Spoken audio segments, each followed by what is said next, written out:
আবারও জামায়াতের গণমিছিলের খবর। ৫ দফা দাবি আদায়ে বায়তুল মোকাররম এলাকায় জামায়াতে ইসলামের গণমিছিল চলছে। সে খবর জানাতে সরাসরি যুক্ত হচ্ছেন ফারুক ভূঁইয়া রবিন। যাচ্ছি তার কাছে।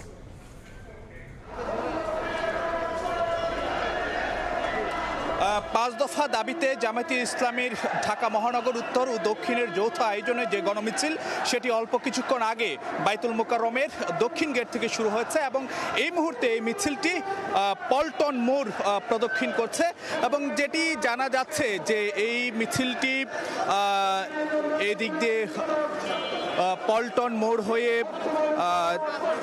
কাকরাইল হয়ে সেটি আসলে শেষ হবে এই মিছিলটি। তো এখন পর্যন্ত এর আগে কিন্তু একটি যে সংক্ষিপ্ত সমাবেশ হয়েছে বায়তুল মোকাররমের দক্ষিণ গেটের সামনে এবং সেখানে জামায়াতে ইসলামের শীর্ষ নেতারা বিশেষ করে জামায়াতের সেক্রেটারি জেনারেল মিয়া গোলাম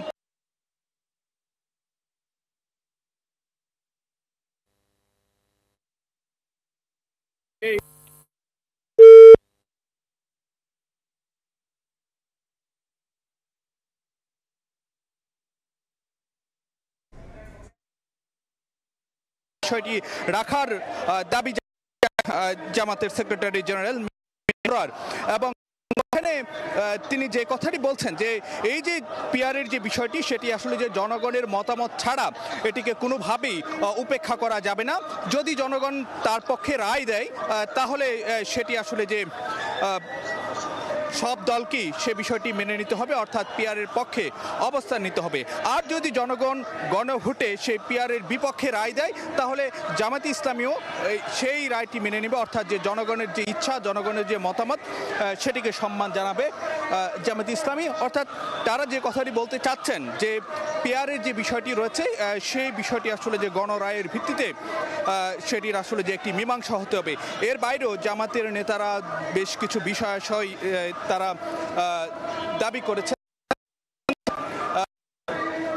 যে সংস্কার বাস্তবায়ন করতে হবে এবং এই সংস্কার আসলে পরিপূর্ণভাবে এই যে সংস্কারের বিষয়গুলো, অর্থাৎ জাতীয় ঐক্যমত্য কমিশনে যে বিষয় আসলের উপর যে দলগুলো কথাবার্তা বলেছে অর্থাৎ একমত হয়েছে সেইগুলোতে